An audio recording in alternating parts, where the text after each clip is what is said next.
Halo, tes tes mic.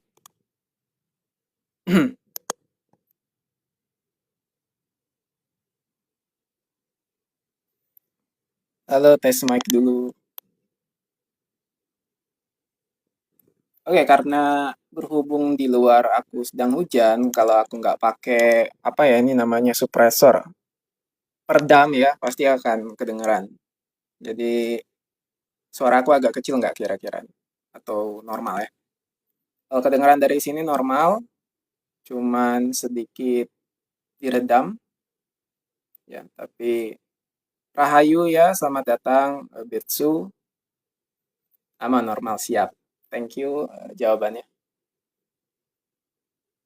Oke, sambil menunggu teman-teman yang lain ya, kita coba presensi dulu ya.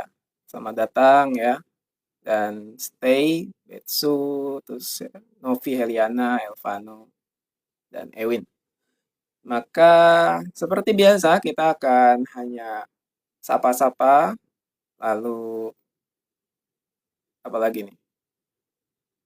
Boleh mungkin sebelum kita mulai ada pesan-pesan atau pertanyaan ya. Karena mungkin baru ada yang masih baru, ada yang baru ketemu ini. Dan kalau bisa ya, kalau misalnya juga alhamdulillah udah jalan mirror 11 hari ini walaupun pikiran masih jalan-jalan. Oke, terima kasih dan selamat setelah mau membantu diri sendiri ya. Artinya sudah 11 hari, pikiran masih jalan berarti itu sangat-sangat normal dan wajar. Karena ada yang justru dia akan lari daripada semua aktivitasnya untuk menggunakan mirroring sebagai media pelarian, tapi kalau pikirannya masih jalan-jalan itu artinya tetap pada porosnya ya. Ada beberapa tricky ya, ada beberapa kasus di mana justru semua praktek atau metode dari spiritual kesadaran hanyalah pelarian. Jadi mirroring itu setidak-tidaknya itu menyadari siapa sih yang sedang mencari identifikasi atau bahkan yang ingin lari. Dari situ ya, memang akan ketemu secepat atau lambat dengan mirroring itu. Maka kalau konsistensi bisa kurang lebih ya 14 hari atau bahkan 21 hari, it's mungkin cukup dari 14 hari dulu. Setelah itu mungkin bisa istirahat, rehat, terus bisa menggunakan metode yang lainnya seperti journaling atau gratitude. Baru nanti ketika ada transisi yang dirasakan, coba dilanjutkan 7 hari berikutnya dengan sebuah kesadaran yang lebih. Waalaikumsalam Bang Apong, silakan. Terima kasih selamat bergabung. Maka mungkin baru yang pertama kali ya, baru kenal dan belum tahu ya, ego itu penting untuk kita kenali atau segala sesuatu yang berhubungan dengan identitas atau realitas, bahkan realitas dan identitas itu adalah aku arahan sebelumnya 21 hari dari sampean Mas siap. Berarti silakan ikuti yang 21 hari dari awal untuk udah punya niat dan silakan dilanjutkan. Maka bagi yang sebentar aku adjust dulu ini. Karena biasa ada saran tuh, ada kritik aku katanya terlalu dekat. Oke, aku coba jauh-jauh kayak gini. Nah, lebih kelihatan enak kayaknya. Oke. Nah, sampai mana tadi? Sampai ego itu penting, realitas. Realitas sama dengan identitas. Makanya ketika dalam kesadaran itu kita melarut dalam semua cerita dan menerima seutuhnya apa yang terjadi, kita tidak berbeda selayaknya film, ya. Ada ceritanya, ada sutradaranya, ada siapa yang menjadi sutradaranya? Nah, itu kan kalau masih pertanyaan dengan pikiran. Terus ada semua tayangannya, ada semua emosinya di situ, ada karakter-karakter dan ada tokoh sosok ya. Nah, jadi mungkin ada yang bilang begini, hidup kita bukan cerita, hidup kita adalah kenyataan. Oke, menggunakan pikiran itu menarik untuk memisahkan antara realitasmu dengan film. Tapi bagaimana jika film adalah representasi daripada kenyataan, daripada kesadaran itu sendiri. Jadi ketika kita sadar bahwa ternyata hidup sama seperti film, nah cerita mana dari kesadaran yang bisa kita pilih? Tentunya melekat dengan ego, identitas, bukan tidak bisa ya. Mungkin misalnya pergerakannya lebih dekat dengan identitas yang kamu sekarang alami. Contoh ya.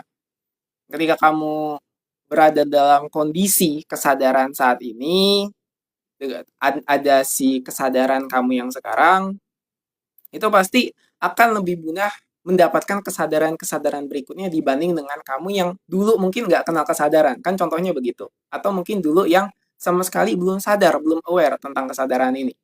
Jadi, salah satu contohnya adalah dengan mengakui dulu bahwa kita tuh sudah sekarang saat ini sadar, sudah lebih punya kesadaran. Nah, itu ego juga. Itu merupakan bentuk. Dan setelah itu ya, dalam cerita atau realitas kesadaran itu butuh eksistensi kan, atau eksistensi itu sendiri butuh diakui. Jadi butuhlah identitas.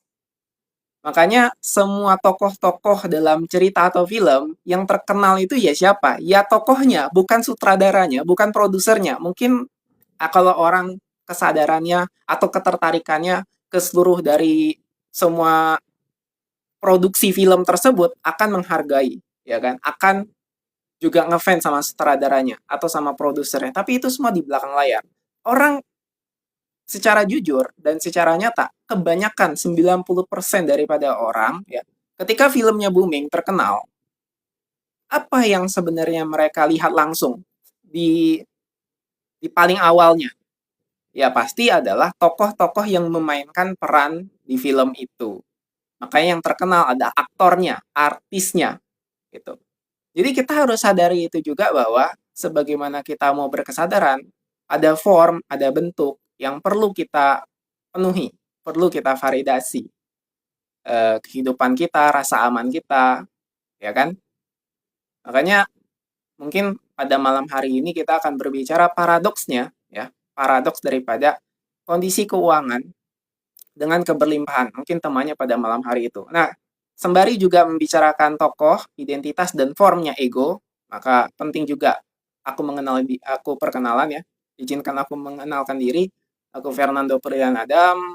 Aku merupakan certified dari hipnoterapis, practitioner neuro linguistic programming, dan juga merupakan certified master trainer dan instructor dari Hypnoprana Quantum Healing.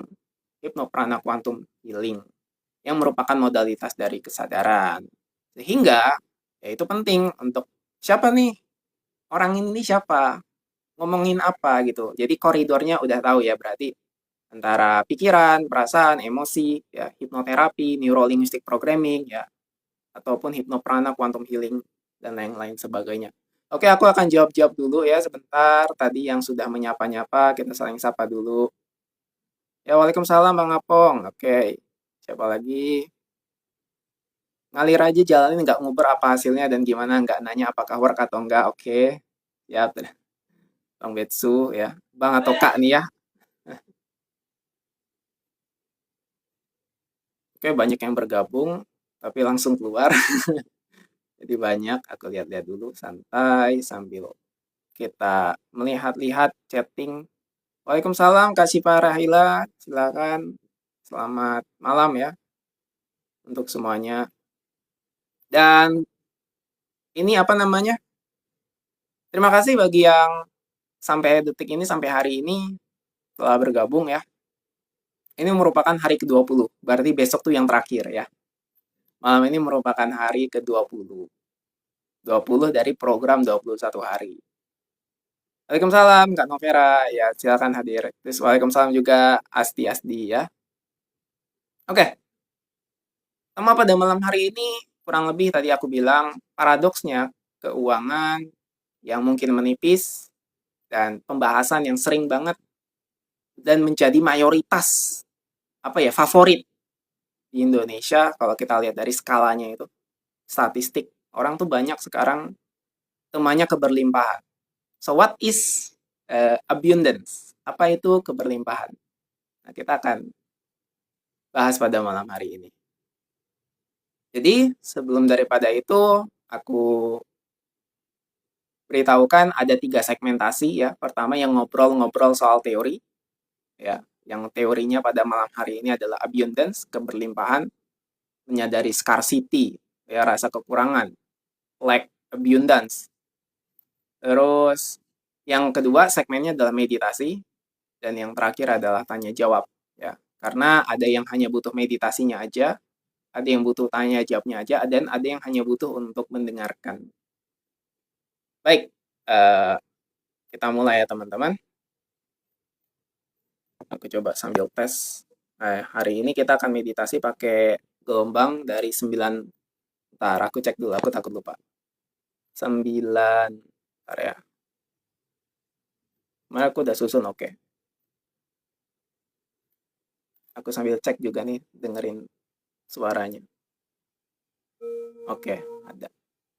Kita pakai 963 Hz nanti di segmen kedua. Siap? Kita mulai. Jadi tadi ya, kalau mungkin masih ada yang bertanya, apa itu kekosongan, apa itu keberlimpahan, itu sama aja sebenarnya. Kekosongan, kosong sama dengan isi. Tapi kita coba pakai yang what is abundance atau keberlimpahan itu sendiri. Nah, sebelum daripada kita berbicara keberlimpahan, apa makna dari pikiran tentang keberlimpahan? Dari kesadaran dan pikiran itu berbeda, tapi kesadaran atau pikiran itu yang justru memang kita sadari dulu sebelum kita benar-benar melihat seolah-olah, oh inilah kesadaran. Padahal yang kamu lihat juga itu merupakan labelnya kesadaran, label daripada tema, label daripada apapun yang kamu pikirkan. Jadi sebelum kita kayak seakan-akan, oh ini materi yang bagus, ini materi yang terbaik, keberlimpahan, karena aku ingin berlimpah. Tolong coba disadari dulu apapun yang sebenarnya didiskusikan ini ya, termasuk kalau misalnya aku bicara tentang Tuhan, seakan-akan tuh Tuhan tuh hal yang menarik gitu, dibanding dengan kalau kita hanya berbicara tentang pulpen ya, pulpen, pensil. Padahal ya apa? Kalau dari kesadaran, Tuhan maupun pensil tuh sama-sama objek.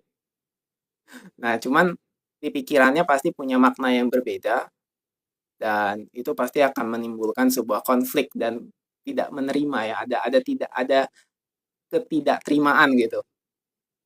Maka dari sini juga kita sadari bahwa keberlimpahan itu kalau masih di pikiran hanya sebatas objek. Objek memandang sesuatu yang berada di luar, sesuatu yang seperti uang, yang dicari-cari dan yang dikejar-kejar. Apakah cara pandang itu salah? Enggak. Tapi apakah punya konsekuensi dan lebih menguras energi? Mungkin iya. Nah, kalau kita mau benar-benar memahami strukturnya keberlimpahan, kenali dulu siapa yang memberikan definisi, yaitu pikiran.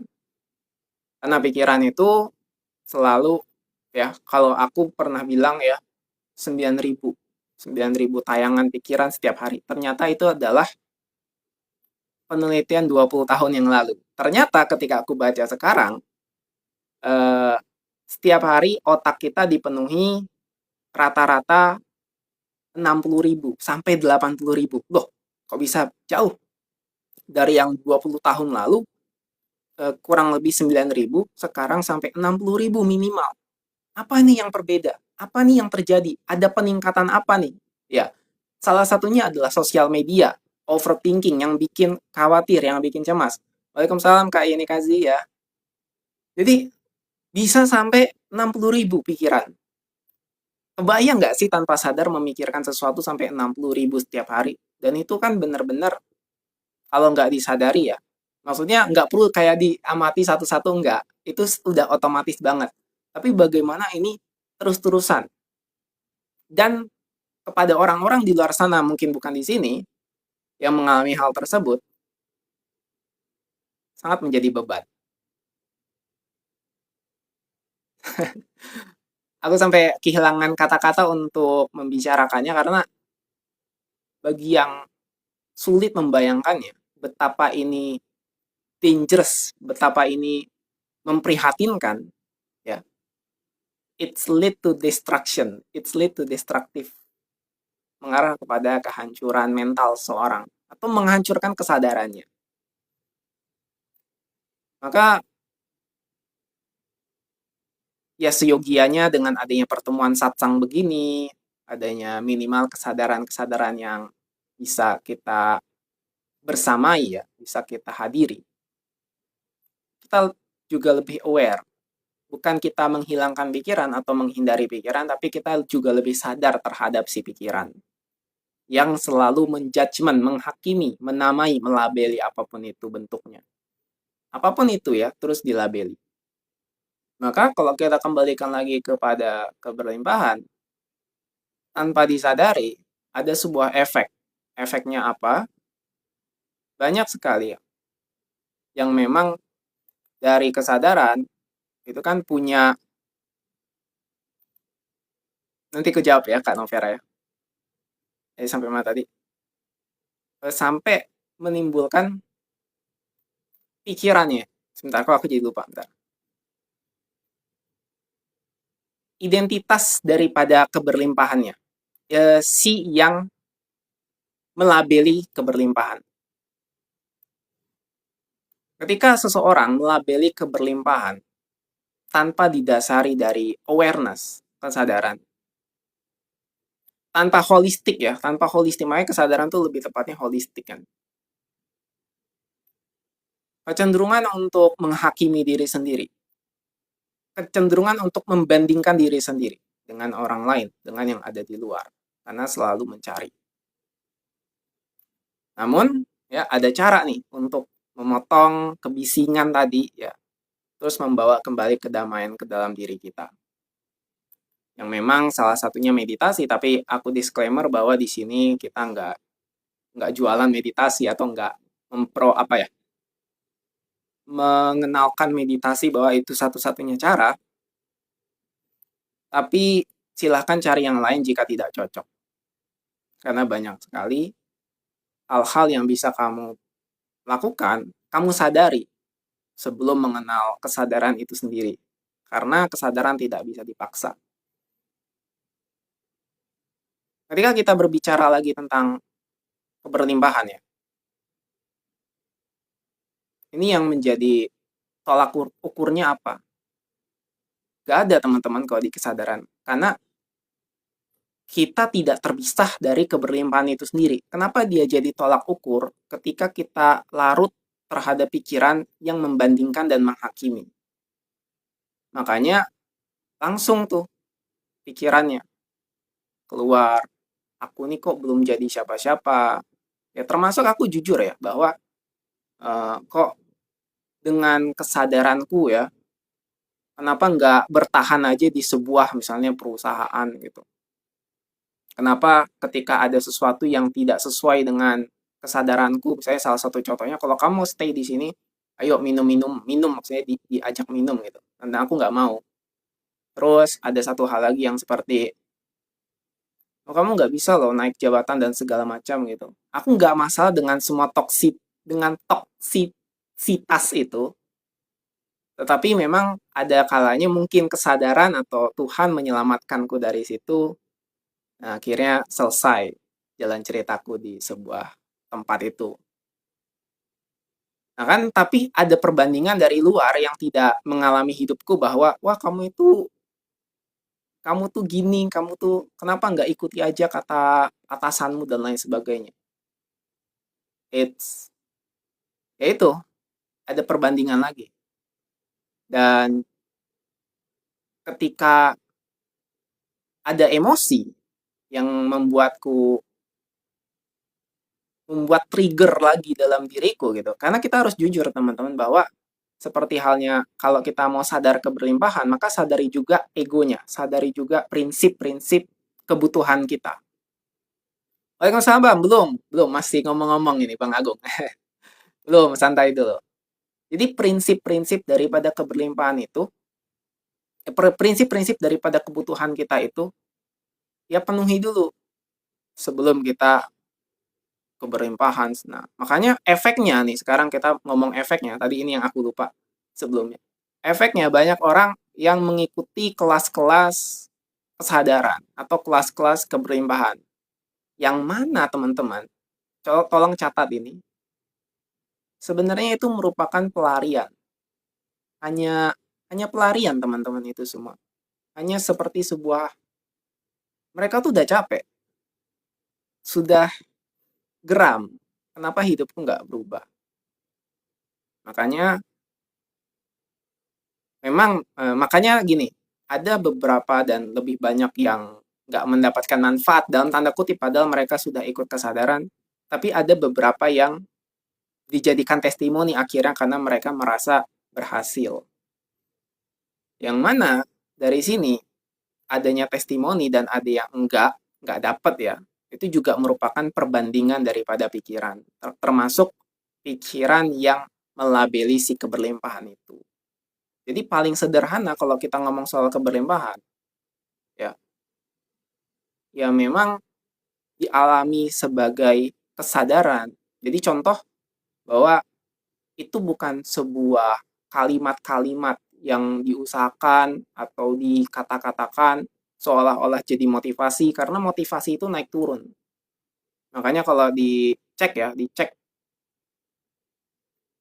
di Amerika ya, ada penelitiannya tuh. Kalau 1 tahun, di tahun dari awal tahun, itu member gym itu naik 60%. Tapi pas di pertengahan, udah ke Mei, April, itu turun drastis. Karena memakai motivasi. Jadi ketika kesadaran atau keberlimpahan hanya digunakan sebagai motivasi, itu berarti masih ada tolak ukur di luar bahwa keberlimpahan itu ya yang dikejar, padahal dari awal kita adalah keberlimpahan itu sendiri. Nah, sekarang paradoksnya nih. Ya kan tadi kita temanya hari ini tentang paradoks keberlimpahan. Kan emang iya, aku nih sedang susah atau bahkan penuh hutang, nggak punya uang, bahkan mau ikut kelas itu aku sampai harus minjem uang, ya kan? Saking paradoksnya bahwa setelah mungkin dia punya harapan, ketika ikut terus hidupnya berubah. Yang terjadi adalah kesempatan dia untuk lebih berlimpah itu malah turun karena dia lebih menggunakan harapan, lebih menggunakan pikiran, bukan penyadaran. Dia sudahlah susah gitu, sudahlah nggak nyaman, terus akhirnya memaksakan diri, berusaha, ada usaha di situ dan ada yang berusaha. Jadi lebih banyak sih yang terjadi ketika ini dilakukan, jadi banyak yang kecewa.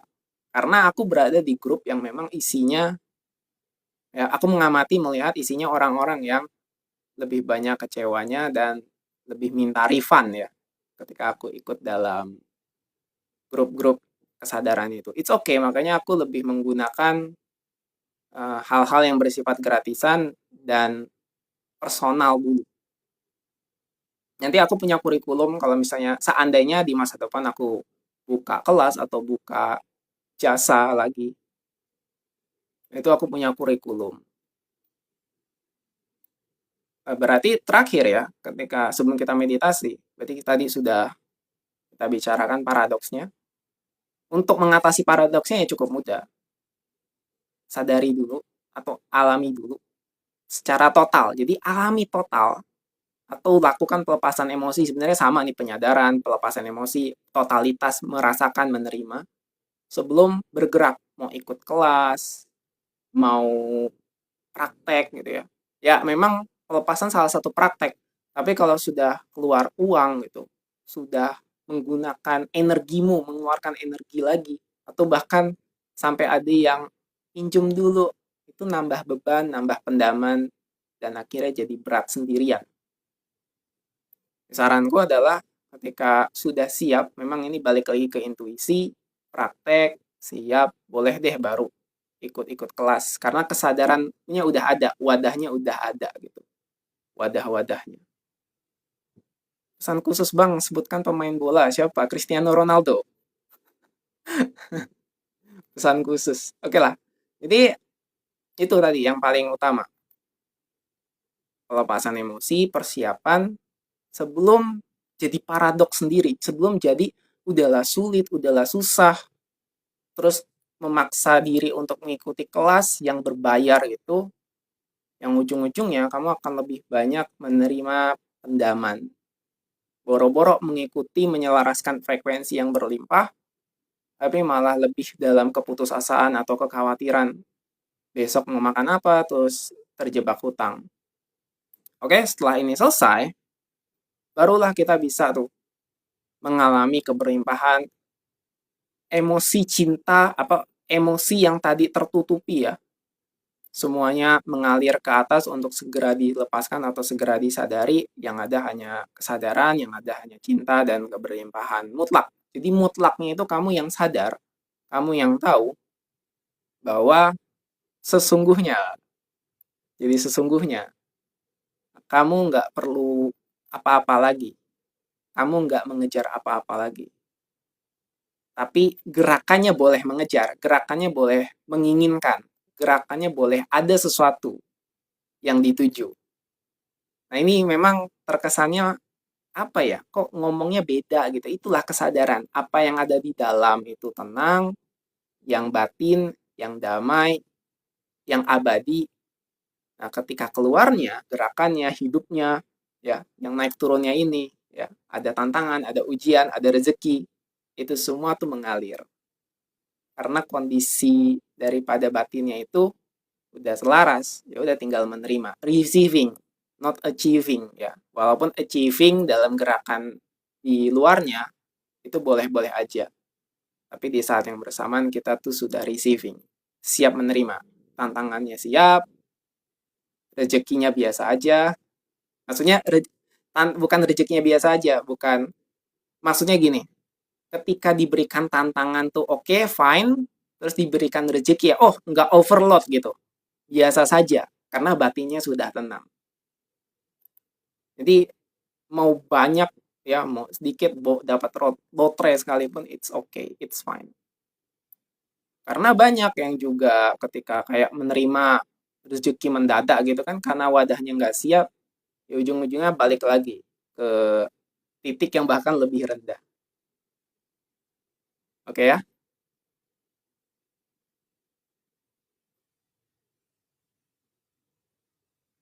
Oke, kita mulai aja teman-teman untuk meditasinya.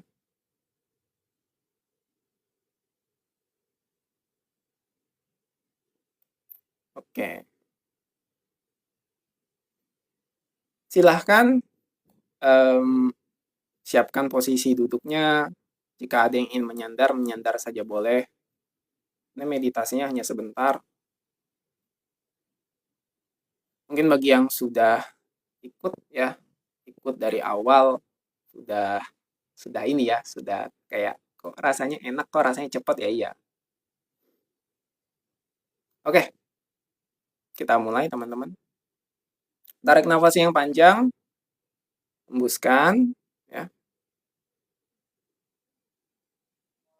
Kita mulai.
Halo teman-teman.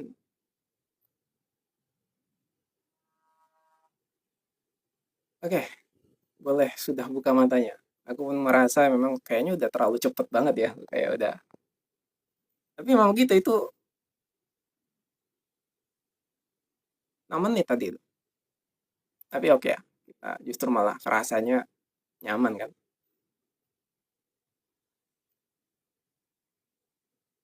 Tapi jangan ketagihan sama meditasinya sebenarnya. Hening kosong tapi ada getaran di badan. Oke. Nah, besok itu yang terakhir tuh. Nggak, tapi aku nggak boleh memberikan bias. Nanti takutnya karena aku memberikan ini ya, memberikan kata-kata di pikiran, takutnya besok efeknya didramatisir sama pikiran tuh. Jadi biarkan saja apa adanya.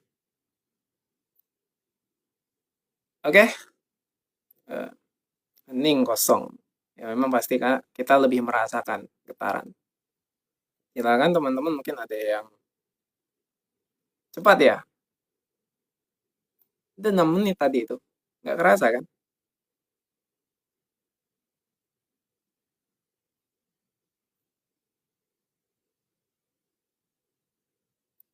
Berarti nggak ada alasan lagi kan untuk nggak meditasi kan? Meditasi yang katanya mungkin ada yang bilang bahwa hanya hanya 3 menit bahkan meditasi coba 3 menit aja, nggak mungkin kan, nggak apa nggak dilakukan. Yang kita lakukan aja itu lebih daripada 5 menit, itu sangat cepat rasanya. Saya agak terganggu karena ada yang ketok-ketok pintu di rumah kan. Merah kan kalau ketok-ketok pintu, tapi tetap lanjut sampai selesai ya udah. Sudah terjadi, disadari aja. Memang nggak bisa dipungkiri ya. Jangan ada yang bilang, oh ketok-ketok terus ada suara gitu, nggak terganggu. Nggak, tetap tetap ada pengaruhnya itu. Makanya seenak, seenak ya, gimana sih? Lebih enaknya dalam kondisi yang memang sangat tenang, sangat nyaman. Aku ada sebuah, memang ya, aku nggak tahu efek di orang beda-beda. Ketika aku masuk ke dalam kekosongan itu ada ini, ada energi. Ada energi. Energi selalu ada. Cuman ada perasaan gitu. Kadang aku jadi kedinginan atau kadang jadi kepanasan. Itu juga fenomena aku sih yang aku rasakan. Kesemutan, kesetrum setrum juga iya. Tapi itu hanyalah fenomena. Jangan berfokus pada fenomenanya, tapi cobalah sadari fenomenanya sebagai nomina. Saya juga agak terganggu, saya lagi di luar rumah. Oh iya, kalau lagi di luar rumah ya oke. Pasti ada kendaraan lalu lalang ya. Jadi disadari aja ketika dan didengarkan dengan seksama bahwa ada kendaraan. Dan justru apa namanya? eh aku jadi deg-degan udahannya. Oke, sadari saja, nafas kembali dengan tenang dan dengan normal, nyaman. Nah, jadi gini, ini juga merupakan salah satu bukti ya di kehidupan sehari-hari atau di tengah-tengah situasi ya kita tetap bisa bermeditasi apapun yang ada di depan gitu. Sebenarnya tidak terlalu, ya memang kalau mau optimal masuk ke dalam kekosongan ya kita tenang, tapi itu juga tidak bisa seakan-akan, ini juga tidak bisa dikatakan bahwa kita tuh nggak bisa bermeditasi sepenuhnya. Bahkan dalam kondisi yang mungkin seliweran, ribut ya, makanya cukup 3 menit aja. Aku di sini memberikan program 21 hari. Nanti silakan praktek rutinnya, coba deh 3 menit aja. 3 menit. Tapi yang benar-benar diniatkan penuh lah, penuh totalitas ke dalam ruang itu. Wah, itu nyaman banget. Sangat-sangat nyaman. Oke, tadi ada pertanyaan kan dari Kak Novera tuh ya. Aku lihat dulu ke atas. Apa ya? Mana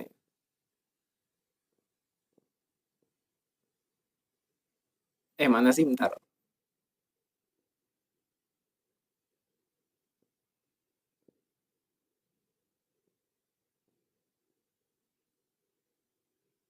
Oh, ini terlalu atas. Bentar ya. Loh hilang, ntar kemana aku nggak. Oh kesadaran bisa hancur ya Bang. Jadi kesadaran yang dimaksud tuh kesadaran identitas yang melekat. Jadi kesadaran individu yang terpisah, bukan kesadaran ini yang nggak ada namanya. Jadi kesadaran itu bisa hancur ketika dia melekat pada sebuah identitas tertentu. Itu kan juga kesadaran. Nah, outcome-nya, hasilnya ada dua. Hancur, kiamat, ya. Lalu dia bangkit.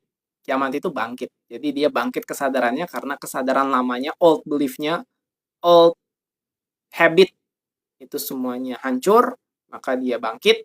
Atau karena egonya hancur, maka dia menunjam ke bawah secara vibrasi. Dalam tanda kutip ya akut lah, depresi, apatis. Kak, kalau lagi minum alkohol bisa meditasi nggak? Tapi nggak sampai mabuk. Ya, coba aja. Coba aja, serius. Kalau memang aku di sini nggak bilang bahwa nggak bisa. Ya silahkan aja. Cobain aja. Apa rasanya, experience yang dirasakan apa? Karena dulu aku juga pernah coba pakai psychedelic. Jadi mabuknya tuh level yang berbeda. Jadi kalau psychedelic tuh ada yang memang lebih lebih ini ya, lebih spiritual dalam tanda kutip ya. Diukur takarannya oke, barulah. Tapi setelah itu kayaknya nggak worth it aku make-make begini. Aku tinggalin aja. Jadi ya meditasi yang natural, yang alami. Kalau pertanyaannya minum alkohol, terus tapi nggak mabuk, ya coba rasakan yang terjadi apa. Atau malah timbul tayangan-tayangan yang selama ini menjadi beban, menjadi berat. Terus kenapa harus sampai eh, ingin menghilangkan semua rasa emosi itu. Kan sebenarnya itu yang butuh disadari. Jadi kita nggak lari. Rata-rata orang yang mungkin belum tahu caranya kembali ke dalam diri sendiri, itu menggunakan apapun, meditasi, minum, bahkan eh, uang, bahkan kekayaannya, itu ya untuk pelarian, karena menolak emosinya. Jadi definisinya, oh, ya pasti kita mengejar kekayaan. Padahal belum tentu kekayaan yang bisa mengejar kita. Kan bisa begitu. Jadi ya apapun definisinya itu adalah semua pantulan daripada emosi. Ya, emosi diri kita. Emosi kan, emosi itu dasarnya. Makanya dasarnya itu kan latar belakangnya kesadaran, tapi ada ego, ada identitas, jadi emosi. Emosi itulah yang membentuk si pikiran, si kepercayaan, si keyakinan, dan si yang meyakini itu. Dan yang si merasakan emosi itu. Sehingga, sadari aja. Sadari benar, cuman ya ini, kita ngomong-ngomong atau membicarakan, disebutkan terus sadari-sadari. Oh, kalaupun ini orang-orang belum siap dan belum kayak mau mengalaminya, ya itu nggak bisa juga sih. Jadi ya dengan adanya ngomong-ngomong seperti ini, satsang ataupun apapun ini ya namanya, aku nggak suka menyebutnya kayak seolah-olah nih, ya inilah pertemuan kesadaran. Apapun lah orang mau bebas nyebutnya apa, mau ngomong-ngomong halu juga terserah. Tapi dari sebuah prinsip ya, prinsip hukum semesta, teknik-teknik yang sebenarnya bisa menyelaraskan kesadaran individu dengan kesadaran vibrasi yang lebih tinggi. Ngomong-ngomong begini memang ada pengaruhnya untuk meningkatkan kesadaran. Jadi kalau kayak pertanyaan Kak Siva Rahilah ini, gimana cara menjaga vibrasi yang kadang up down? Kak, pertama ya berteman dengan orang-orang yang minimal ya sadar, positif gitu, jaga kan. Tapi gimana kalau nggak ada? Ya udah pindah circle, nanti kamu dibawa turun lagi. Agak susah memang. Yang kedua ya inilah, dengan adanya pertemuan-pertemuan begini, itu bisa menjaga. Yang ketiga, sadari bahwa vibrasimu pasti naik dan turun. Kita hidup sebagai manusia melalui tubuh, melalui ini semua, ego, realitas yang ada banyak fenomena. Fenomena yang kita nggak tahu, bahkan bisa membawakan membawakan kita hal-hal yang nggak nyaman ataupun yang nyaman. Maka sadari bahwa sadari dan terima bahwa ya realitas atau semesta memberikan kita secara adil. Gimana ya adil? Bentar, kata-katanya berat banget adil. Secara random nggak juga. Secara udah diberi aja gitu kau. Diberi gitu. Apa mau tantangan nih, mau rezeki, semuanya tuh seakan-akan nih buat kamu. Nah, sekarang responnya bagaimana? Kamu punya emosi, fasilitas untuk merasakan pengalaman ini. Semua kemarahan, semua untuk menerima rasa senang juga. Itu bagaimana ini diterapkan? Bagaimana ini digunakan? Emosinya. Ya kenali dulu emosi si pikirannya. Kalau nggak dikenali, ya susah karena pasti melekat. Makanya untuk menjaga vibrasi, ya vibrasi itu di state of being yang dominan. Apa? Misalnya ingin yang positif, ingin yang high vibration. Kalau di kesadaran sebenarnya nggak ada high vibration, itu melampaui high vibration. Tapi memang yang ini aja, yang normal aja. Kita ingin menjaga di high vibration. Berarti caranya adalah dengan kita sadar ada low vibration. Kita tidak menolak, kita tidak lari dari low vibration. Ketika kita marah, ketika kita jengkel, ketika memang kita tuh mengalami ya kondisi. Kayak aku hari ini memang moodnya lagi nggak enak. Karena apa? Tagihan. Oke, ya udah sadari ya tagihan yang datang. Oke, kenapa nggak enak? Ya karena pas-pasan. Ya jadi sadari oke. Nah, ketika kita tahu mana yang sebenarnya menjadi emosi yang nggak enak ini kita sadari, berarti kita sedang berada di vibrasi yang netral atau minimal yang high, yang vibration high. Itu aja sih tanpa perlu kita berusaha menjaganya karena secara otomatis kalau kita berusaha ya untuk menjaga high vibration, larinya ke pikiran. Pikiran yang berusaha untuk menjaganya otomatis malah jadi pendaman baru dan akan menjadi sebuah jalan atau celah bagi pikiran untuk membuat kita terjebak atau stuck dalam keadaan itu. Makanya itu otomatis high vibration, netral, penerimaan ketika kita menyadari semua emosi yang di low vibration dan kita totalitas merasakannya untuk segera dilepaskan atau ya disadari lah diterima. Assalamualaikum Bang, gimana caranya mengobati orang anxiety dan dia tidak mau percaya dengan kesadaran ini? Pertama ya Bang Apong, ini pertanyaan kan bagus nih. Ya, gimana caranya untuk mengobati orang anxiety? Di sini aku pakai tiga sudut pandang ya. Oke teman-teman. Jadi aku pakai tiga sudut pandang. Pertama dari orang netral. Misalnya pertama dari orang biasa. Emosinya nih, kalau orang biasa nih, pasti bingung nih. Gimana nih mengobati orang anxiety nih. Nah, kalau dari orang yang awam, pakai pendekatan ditanya, ya kan, ditanya. Kamu kenapa nggak mau percaya sama orang orang lain? Nggak mau percaya sama kesadaran? Atau kenapa kamu begini dan begitu? Kita tanya, gitu. Sebagai orang-orang yang mungkin ya kita ya awam aja gitu.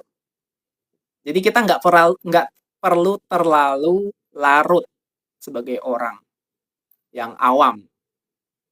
Berperan aja gitu sebagai orang. Nah, tanya dia.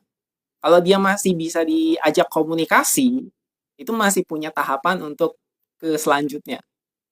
Nah, tapi kalau misalnya dia tidak mau ya, percaya dan lebih mengabaikan dari jawaban orang awam ini atau memang lebih tepatnya jawabanku kepada orang awam sebagai orang awam juga, biarin aja, biarin, nggak perlu diurusin. Nah, itu jawaban dari orang awam. Sudut pandang yang kedua adalah sudut pandang terapis. Nah, jadi sudut pandang terapis ini butuh kemampuan, keahlian sebagai terapis ke kliennya ini. Maka kliennya ini, ya kita tanyakan secara karakternya apa, beban-beban yang dia alami apa. Jadi lebih tepatnya, ya kita gunakan teknik terapi untuk dia. Pertama, apa yang menjadi semua keraguan, kegelisahan. Ya, semua, dan tapi ini butuh kesabaran dan memang makanya butuh kemampuan dari awal. Kalau aku bisa tuh punya kemampuan untuk secara pelan-pelan, kalau misalnya dia butuh waktu sebulan, ya sebulan ku kerjakan terus untuk untuk bertemu dengan dia. Kalau misalnya dia nggak percaya, dia nggak mau, sampai akhirnya dia minimal ada perubahan, celah untuk kita masuk lebih dalam. Nah itu. Jadi jawaban yang kedua ini butuh si terapis. Ya, berarti ada sosoknya, ada sosok yang membantunya. Nah, jawaban ketiga dari kesadaran atau yang murni kita katakan sebagai pure consciousness. Ya. Kita tidak memperdulikan dia dan kita juga tidak menolaknya. It's not about orang lain, tapi tentang diri kita. Si pengamat yang melihat orang ini yang berada dalam keadaan kondisi anxiety. Jadi, perasaan kita ya terhadap orang yang sekarang punya anxiety dan dia tidak mau percaya diri bagaimana? Emosikah kita? Gak sukakah kita? Ada perasaan tidak nyaman gak? Nah, perasaan-perasaan kita itu yang kita sadari sendiri. Udah gitu aja jawabannya. Terlepas dia berubah atau enggak. Tapi minimal ketika dia bergerak ya, atau bergaul dengan kita yang berkesadaran, dia mulai bisa transparan hari demi hari. Dia mulai bisa ada perubahan sedikit demi sedikit tanpa perlu kita usahakan. Nah, kalau biasanya aku menggunakan dua cara. Ya. Cara kedua dan cara ketiga. Aku selesaikan mentalku ke batinku dengan kesadaran, dan aku gabungkan dengan teknik-teknik sebagai terapis. Itu selesai untuk mengobati orang anxiety. Gitu sih jawabannya Bang Apong ya. Mungkin ya paling gampangnya adalah cara ketiga. Karena mungkin Bang Apong ngelihat orang yang dia susah nih, anxiety nih, ya udah sadari perasaan diri sendiri tentang si yang anxiety itu, yang mengalami gangguan kekhawatiran, anxiety. Maka kemarin kan ada pertanyaan juga ya, Bang, bagaimana caranya agar aku bisa dihubungi orang lain yang kontaknya hilang nih, atau dia udah lama nggak dihubungi. Aku jawabnya pakai cara spiritual kan, bukan pakai cara kesadaran. Kalau aku jawab pakai cara kesadaran gimana kemarin? Aku nggak jawab pakai yang cara spiritual, tekniknya agar dia dihubungi. Tapi aku pakai cara spiritual, bukan pakai cara kesadaran. Kalau aku jawab kesadaran ya simpel. Kenapa ingin dihubungi? Sadari saja. Sadari saja perasaanmu untuk dihubungi. Tapi kan rasanya nggak enak ya jawaban gitu kan. Rasanya kayak nggak asik kan. Nah itu. Cuman kemarin intuisiku mengatakan bahwa orang ini nggak butuh jawaban kesadaran. Orang ini hanya butuh tekniknya. Gitu. Oke, pertanyaan menarik ya. Nih Nora. Bang, apakah santet itu ada?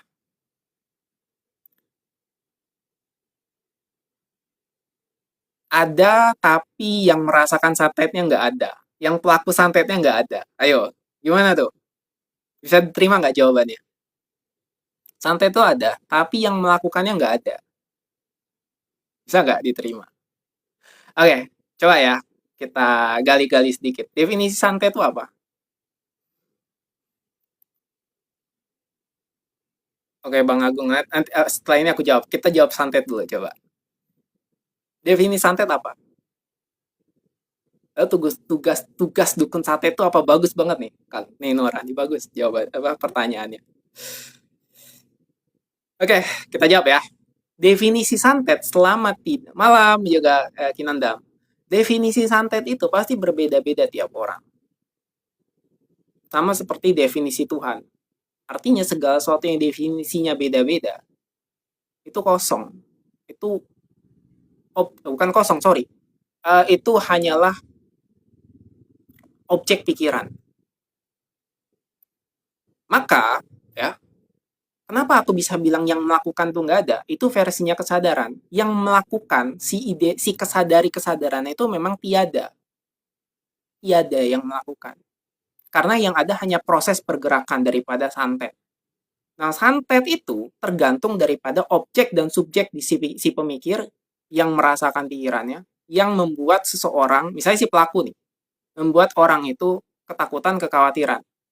Nah, yang paling utamanya adalah ketika orang-orang yang menjadi korbannya itu benar-benar pas menjadi wadahnya untuk menerima ketakutan dan kekhawatiran ini. Jadi ini bukan soal santetnya, tapi soal objek energi yang berbentuk pikiran dan emosi. Dan biasanya orang-orang yang menjadi korbannya itu sangat berada di titik rendah, low vibration. Gitu. Nah, kenapa dukun santet itu ada? Dukun santet itu ya hanya sebagai apa ya? Kalau sekarang tuh maskot ya. Mereka tuh sebenarnya nggak bisa secara tahu apa itu santet. Mereka hanya menggunakan sebuah pola-pola yang lama. Dan pola-pola yang lama itu sudah lewat. Kenapa aku bisa bilang begitu? Kenapa pola-pola yang lama sudah lewat? Karena energinya tuh sudah berbeda. Kesadarannya sekarang sudah berbeda. Itu udah nggak relevan. Ini soal kesadaran. Nah, kita nanti akan bahas soal state of being. Karena state of being itu cukup panjang kalau dijelaskan. Tentang apa itu, kenapa ada pergeseran, ada transisi dari kesadaran dulu dan sekarang. Nah, tapi poinnya, ingat, sekarang coba garis bawahi, kenapa santet itu bisa tidak ada sekarang? Karena relevansinya, objek sekarang yang kita sadari sebagai penyakit, sebagai energi itu udah berbeda. Tapi polanya sama. Polanya apa? Ketakutan, kekhawatiran. Wadah dia menerima semua sensasi itu. Makanya orang-orang yang kena santet itu pasti bermasalah. Aku bisa bilang itu. Pasti bermasalah. Pasti bermasalah. Nah, ya udah sadari aja. Kalau aku nggak bilang bahwa ini penghakiman, aku nggak bilang bahwa ini adalah sebuah hal-hal yang harus di apa ya, dibenahi atau dibenarkan. Yang nggak usah, nggak perlu. Santai aja, sadari aja. Pelan-pelan ya juga akan berkembang sendiri kesadarannya. Transisi ke high atau kesadaran yang lebih tinggi. Malam, Bang. Sakitnya sudah merambat ke tubuh yang lain, Bang. Oke, memang begini, Bang. Mungkin Bang Apong khawatir dengan yang itu ya, dengan yang mengalami anxiety. Tapi itu memang gini Bang Apong, sadari dan terima dulu bahwa itu merupakan jalan hidupnya. Itu dulu. Karena sebelum kita membantu orang lain, sebagaimana kita membantu diri sendiri, sebelum kita membantu orang lain, dia harus menerima untuk membantu dirinya sendiri. Saya kalau sore di pantai sering lihat santet, Bang. Oke lah. Jadi tadi mana Bang Agung ya? Bang, gimana jawabannya kalau secara spiritual? Secara spiritual aku gunakan teknik di mana tadi orang yang mau bertemu ya dengan orang apa ada seorang A katakanlah mau bertemu B yang udah nggak pernah ketemu nih atau hilang lost kontak. Selama kamu punya ingat wajahnya, energinya, bayangkan secara visualisasi orang tersebut berada di depanmu, bukan di pikiran, di depanmu sekarang. Nah, ketika ada di depan ini, bayangkan dan visualisasikan dia berbentuk sempurna. Ada suaranya, ada sosoknya. Lalu gunakan, nah ini pakai teknik namanya prana sih, teknik prana.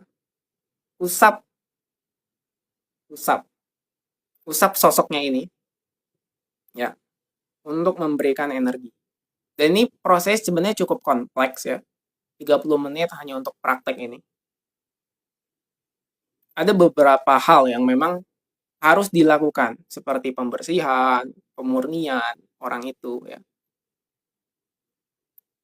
Setelah pembersihan barulah diberikan energi dan setelah itu ditutup dengan kayak gelombang gelombang apa bubble gitu, bubble wrap.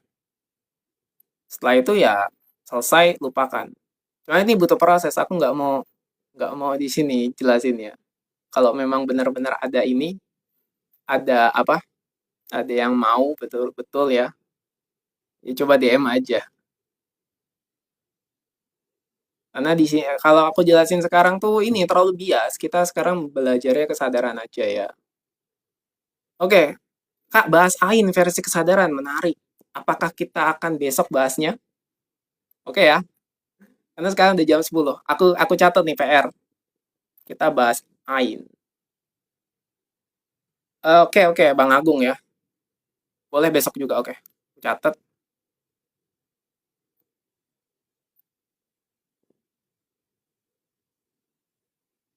Iya. Oke. Oke, pertanyaan-pertanyaan terakhir aku jawab deh. Besok aku catat bahas AIN. Bang Agung tuh mau mau bahas yang ketemu orang itu ya.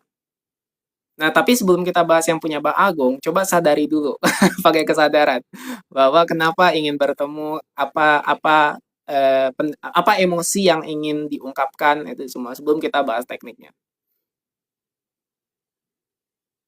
Dan kalau misalnya Bang Agung ini ya pengen gitu, aku nggak bahasnya di sini.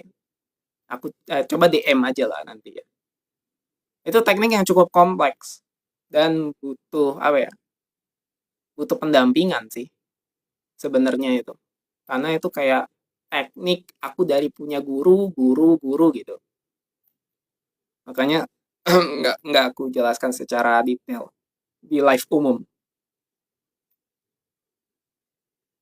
Orang-orang yang terbuka asnanya ada tanda-tanda pineal gland-nya lebih aktif, berarti dia lebih sering mengalami kebangkitan di, aku nggak tahu ini beda-beda. Cuman kalau berdasarkan pengalamanku gini, pernah ini nggak pernah sering mengalami lucid dream atau astral projeksi nggak? Proyeksi astral. Coba dulu itu. Coba sadari itu dulu. Lalu kenapa? Ya misalnya dukun kirim santet, misal barang paku pas diobati benar ada pakunya. Itu pengalaman sendiri atau bukan? Kayak Nenora, itu pengalaman sendiri atau bukan? Bener-bener pengalaman sendiri nggak? Ada pakunya bener-bener ada nggak? Proyeksi astral itu adalah kamu melihat kamu keluar daripada tubuh. Kamu keluar, melihat tubuhmu, seakan-akan tubuhmu tuh lepas. Kamu lepas dari tubuh. Aku pernah ya, Kak Nenora. Aku lihat sendiri, aku buktikan bahwa santet itu depan mataku. Tapi dia nggak bisa. Tapi aku udah datang ke situ. Yang katanya paku apa, ada objeknya. Aku ngelihat, bener-bener langsung.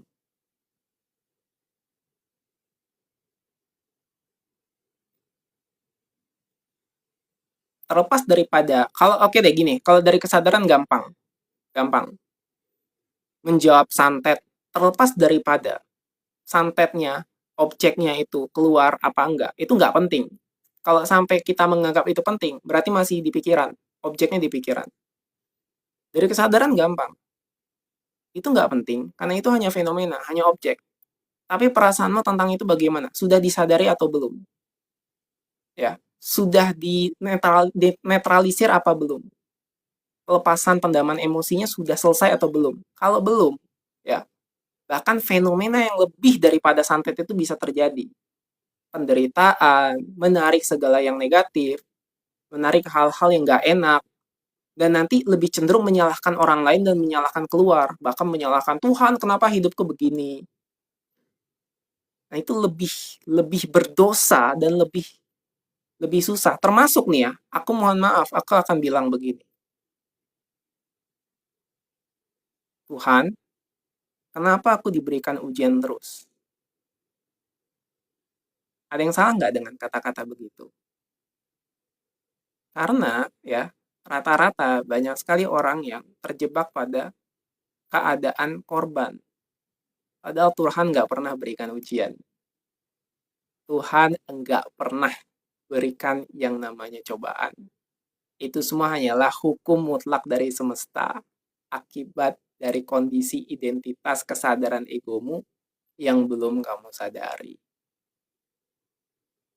Berat ini. Ini kalau belum bisa diterima susah memang. Makanya seagama ataupun eh, ritual itu sebenarnya sebagai sekolah. Sekolah. Kalau misalnya dari sekolah itu setelah lulus ya selesai kan. Sadar maksudnya bisa upgrade ke sebuah kondisi baru. Tapi masalahnya banyak orang yang masih sekolah dan gak lepas-lepas dari sekolahnya. Padahal dia sudah harusnya naik kelas. Oke, keluar dari tubuh belum? Kalau melihat cahaya di dalam meditasi sering banget. Nah, kalau melihat meditasi masih sering, sebenarnya itu masih sebatas fenomena. Belum jadi tanda. Dan itu masih banyak ininya. Apa ya? Masih banyak gerakan di dalam pikirannya yang sebenarnya butuh disadari. Termasuk perasaan-perasaan emosinya. Karena cahaya, semakin kita sering melihat cahaya, maka objeknya nanti akan lebih cenderung atensinya ke cahaya. Dan padahal cahaya itu bukan sesuatu hal yang istimewa. Cahaya itu ya hanya cahaya. Tapi kenapa kebanyakan orang, yakin Bang Kinanda, melihat kayak cahaya, penglihatan, terus bisa clairvoyance, ada sentience, ada clair kognitif, cognitance gitu. Itu banyak itunya. Banyak tuh fenomenanya. Clairvoyance, melihat gitu. Sentience, sensasi. Clair kognitif, cognitance gitu. Jadi fenomena-fenomena itu banyak, bukan hanya sekedar melihat cahaya. Melihat cahaya itu bahkan nggak bisa disebut sebagai clairvoyance, itu hanyalah fenomena doang, cahaya. Yang lebih lagi daripada cahaya itu clairvoyance bahkan. Nah gitu. Jadi sadari aja, nggak perlu apa ya, kayak banyak banget sih istilahnya, nggak perlu bingung lagi terpikirkan bahwa dengan kata-kata ini. Yang jelas apapun yang terjadi itu hanyalah fenomena. Oke, aku baru mau tutup, ada lagi pertanyaan. Bang, mengapa dari sebagian pejalan spiritual itu ujiannya di pasangan ya? Contoh pasangan selingkuh. Pertanyaannya, mengapa mengapa menganggap itu ujian? Ayo, itu dulu. Kan udah betul nih pejalan spiritual. Oke ya. Nah, oke nih, udah benar nih pejalan spiritual. Tetapi ya, makanya ini penting, konteks ini sangat penting untuk kita sadari bersama dan kita minimal sadari dari kesadaran. Kenapa ada kata ujian dan ada perselingkuhan? Coba kalau perselingkuhannya diganti, ujiannya adalah pasangan yang, mohon maaf ya, KDRT. Oke ya. Kenapa ada kata ujiannya? Karena, pertama, mentalitas kita sebagai yang non kesadaran, yang bukan kesadaran, tapi yang melekat kepada si identitas, isu masih berlaku, entah itu ego, entah itu label. Yang kedua, ya mungkin memang karena belum mengenal kesadaran, istilah-istilahnya hanya dari sebatas spiritual, yang tidak dibersamai oleh kesadaran. Yang terakhir, yang ketiga, ya sebenarnya itu merupakan jalan daripada pantulan batin. Makanya banyak sekali yang seakan-akan ini banyak nih, udah spiritual nih, kok malah diuji coba lagi. Ya mau kamu spiritual atau bukan, kalau kita pakai istilah ujian tetap ada. Karena semuanya dari kesadaran ini, cerita daripada realitas itu namanya eksistensi. Eksistensi punya spektrum. Spektrum itu dari yang bawah sampai yang atas. Yang dari yang bawah nggak terbatas tuh, yang kita katakan neraka, kayak iblis, kayak dajjal, kayak sampai yang surga, Tuhan, ya, yang ilahi dan sebagainya. Nah, coba sekarang kita sadari apa yang disebut sebagai jalan tengah. Karena sebenarnya ketika kita melihat dari jalan tengah yaitu non-dualitas, non-duality, maka pasangan selingkuh. Oh iya, dia memilih selingkuh dan aku kenapa bisa memilih dia di awal? Ya, karena aku punya jalan untuk menerima dia. Ini emang kadang menyakitkan nih. Kadang memang sulit diterima nih. Karena yang sulit menerima tuh ego. Ya, aku kan udah baik. Aku nih orang spiritualis. Aku banyak ujiannya. Aku nih orang yang taat, tunduk. merasa baik, ya kan? Padahal kitanya aja yang belum menerima sisi jahat, sisi gelapnya kita, termasuk emosi, pendaman itu. Coba diterima dulu. Karena sebagai manusia atau sebagai kesadaran, itu totalitas menerima semuanya, baik buruk, termasuk dalam diri kita sendiri. Nah, otomatis udah bagus nih, pejalan spiritual, terus pasangan, terus selingkuh, dan lain sebagainya. Nah, sekarang ya, bukan pasangan selingkuh bagus ya. Ya, pejalan spiritual nih, oke. Terus ada cerita ya, ada sebuah kisah nih yang kamu lekatkan pada dirimu bahwa pasangan selingkuh. Sekarang dari kesadaran memilihlah dengan realitas begini. Cerita dari free will, kehendak bebasmu selanjutnya mau milih apa? Mau tetap bersamanya atau mau selesai atau mau memilih realitas yang lain? Itu terserah. Tapi yang pertama pasti adalah dengan menyelesaikan dulu pendaman dan beban emosi tadi, yang diselingkuhi, yang dendam, yang sakit hati. Sehingga bisa mengalami kesadaran berikutnya. Ya Kinandam, habis selingkuh selangkah lagi kita akan sadar. Habis selingkuh selangkah lagi. Oh, nggak Kinandam mau selingkuh. Habis diselingkuhi selangkah lagi kita akan sadar. Ya bisa saja jika menginginkan, jika mau sadar. Oke? Baik. Luka adalah tempat cahaya masuk, kata Jalaluddin Rumi. Oke? Baik, terima kasih juga pada kesempatannya di malam hari ini, teman-teman semua yang hadir. Nggak ada pertanyaan lagi kan? Oleh karena itu, kita tutup sampai di sini. Baik. Oh my God. Bang, temanku fans MU pindah ke fans Liverpool. Apakah ada masalah jiwa? Aku nggak tahu. Tanyain aja temanmu. Thank you, Freedom. Udah bikin aku ketawa. Oke, kita tutup aja ya. Sama-sama, Kinandam, dan terima kasih juga buat semuanya. Sukses, sehat selalu. Sampai jumpa di kesadaran-kesadaran berikutnya. Bye-bye. See you later. Dan selamat beristirahat.